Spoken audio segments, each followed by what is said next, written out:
और वो चैन पाकर अच्छा हो जाता था। और कितने लोग हैं चर्च में जो वर्शिप की वैल्यू को समझते हैं। आज अगर अभी वर्शिप शुरू करूंगा, कई लोग प्रेयर करना शुरू कर देंगे, क्योंकि उन्हें लगता है कि परमेश्वर की प्रेजेंस उन्हें महसूस होना शुरू हो जाती है। वो प्रेयर करने लगते, प्रभु जी मेरे गर्भ ਨੂੰ खोल दो। वो वर्शिप का समय है। बाइबल कहती है अगर तुम रूह और सच्चाई से उनकी वर्शिप करोगे तो ऑटोमेटिकली जो डिलीवरेंस है तुम्हारी लाइफ में एंटर करना शुरू कर देगा। ऑटोमेटिकली शैतान आप तुम्हारे जीवन से जाना शुरू कर देगा। अपने घरों में एक सिस्टम बनाओ, एक रूल बनाओ, आपके टीवी के ऊपर वर्शिप लगी रहनी चाहिए। जब आप जा रहे हैं, खाना बना रहे हैं, आप वहां प्रेयर तो नहीं कर सकते, लेकिन आप वर्शिप कर सकते हैं। आप गाड़ी में जा रहे हैं, आप वर्शिप कर सकते हैं। साइकिल पे जा रहे हैं, बाइक पे जा रहे हैं, आप वर्शिप कर सकते हैं। आप मुंह से बोल सकते हैं, क्योंकि शैतान खुद एक वर्शिपर था और उसे मालूम है वर्शिप करने की ताकत और वर्शिप करने से जो छुटकारा लोगों की लाइफ में आता है। और बाइबल कहती है शाऊल जब फंसा हुआ था, वर्शिप की जब सुनता था और वर्शिप की जाती थी, लिखा दुष्ट आत्मा उस पर से हट जाया करता था। हालेलुया। आज जब वर्शिप शुरू होती है, आप लोग क्या करते हैं? आपको परमेश्वर की प्रेजेंस महसूस होती है, आप प्रेयर करना शुरू कर देते हैं। वो प्रेयर करने का समय नहीं, 100 में से एक समय ऐसा आता है कि जब वर्शिप में आपको मालूम होता है कि परमेश्वर आपको प्रेयर करने के लिए बोल रहा है। लेकिन वर्शिप करने के दौरान आप वर्शिप करेंगे, पूरी मीटिंग अटेंड करेंगे, वर्शिप पूरी अटेंड करेंगे, ताकि शैतान के बंधन आपकी लाइफ को छोड़ के जाएं और आप अगले लेवल के लिए तैयार हो सकें। आमीन। ऊंचा ये बरकत आपकी है। अपने घुटनों के बाहर आओ और एक तौबा आप सब लोग करेंगे। जितने नेगेटिव वर्ड्स आपने बोले हैं आपकी लाइफ के लिए, आपके बच्चों के लिए, आपकी फैमिली के लिए, अपनी लाइफ के लिए, अपनी बॉडी के लिए, अपने लोगों के लिए, खुदा से माफी मांगकर आप तौबा करेंगे आज। और वो बोलेंगे परमेश्वर मैं वो सारे वर्ड्स वापस लेता हूं, वो सारे वर्ड्स कैंसल हो जाएं जो मैंने नेगेटिवली, जो मैंने अनजाने में, जाने में, गुस्से में, समझ में, जब भी जैसे भी बोले हैं, मैं उन्हें वापस लेता हूं, मैं उन्हें वापस लेती हूं, मैं उन्हें कैंसल करता हूं। अपने हाथों को उठा के तौबा के साथ ऊंची आवाज में करो, ऊंची ऊंची ऊंची आवाज, ऊंची आवाज में।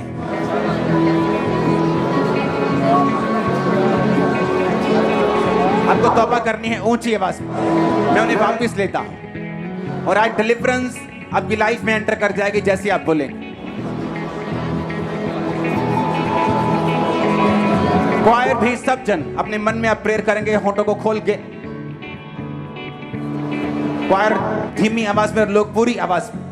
मैं उन्हें वापस लेती हूं उन शब्दों को जो मैं अपने शरीर के खिलाफ बोले, बच्चों के लाइफ के, फैमिली के, बिजनेस के खिलाफ बोले, मैं उनका अंगीकार करके उन्हें वापस लेता हूं। अब ब्लेस करो, अब ब्लेस करो, ब्लेस करो बच्चों को, ब्लेस करो सिस्टम को, सेवकाई को, अपनी बॉडी को, अपने बच्चों को, फैमिली को, अपने माता पिता को, अपने फाइनेंस को, अपनी जॉब को। जिस चीज को आपने गाली दी है वो चीज आपको ब्लेस करना बंद कर देती है। ब्लेस करो हर एक चीज को जो खुदा ने आपको दी है, वो जॉब, वो काम, वो ड्यूटी। ब्लेस करो परमेश्वर के नाम को, उसके लिए अंगीकार करो। खुदावन तू मेरे साथ है, तू मेरा चरवाहा है, बीमारी मेरा हिस्सा नहीं, दुष्ट आत्मा मेरा हिस्सा नहीं। अंगीकार करो।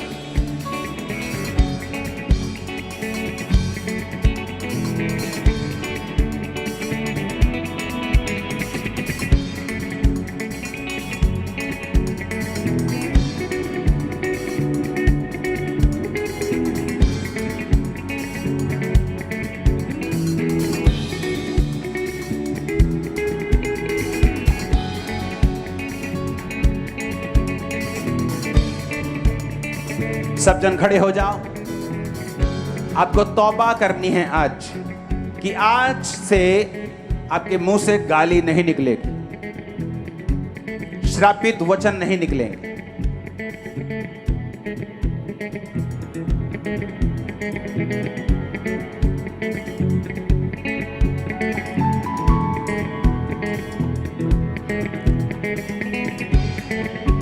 मेरे मुंह से श्रापित वचन नहीं निकलेंगे। अंगीकार।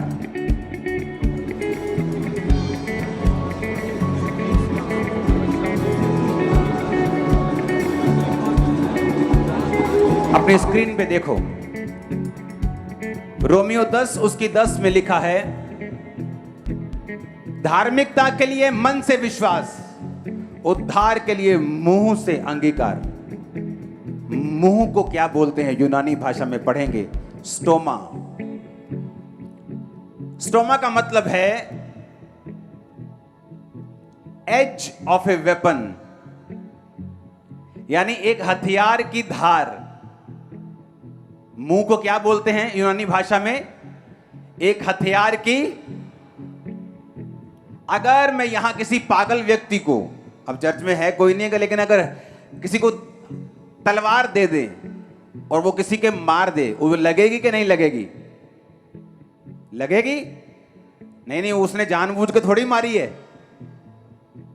किसी बच्चे को ब्लेड दे दे और आपके हाथ पर वो मार दे, लगेगा कि नहीं लगेगा?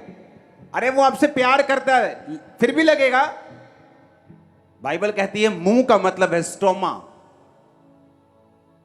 कहता है हथियार की धार है तुम्हारा मुंह, काट भी सकता है, बीमारी को काट सकता है और चंगाई को भी काट सकता है, दुष्ट आत्मा को भी काट सकता है, तुम्हारी अच्छी भली जिंदगी को भी काट सकता है। ब्लेड से तुम शेव भी कर सकते हो और हाथ भी काट सकते हो। अब तुम देख लो, तुम्हारे बच्चों को श्रापित करना है सारी उम्र, और जब बड़े होकर वो फिर श्राप बन जाएं और फिर तुम चर्च में धक्के खाते फिरोगे, मेरे बच्चों के लिए करो करो प्रेयर। आपने उनका ध्यान नहीं दिया, आपने वर्ड्स रिलीज नहीं किए।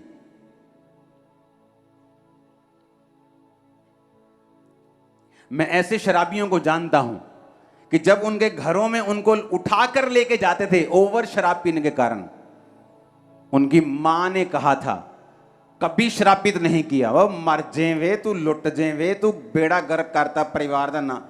बोलती थी खुदा इसको एक दिन अपना दास बनाएगा। वैसा ही हुआ, क्योंकि तुम्हारा मुंह क्या है? क्या है? पढ़ो, क्या है? स्टोमा। क्या है? तुम्हारा मुंह एक हथियार की धार है। तुम देख लो यूज कैसे करना है। इससे मारना है कि बनाना है, बिगाड़ना है कि क्या करना है? शैतान को काटना है कि अपने लाइफ को काटना है?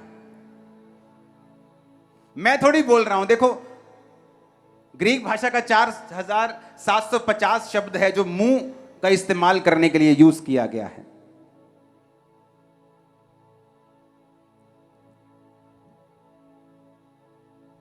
Age, face, mouth.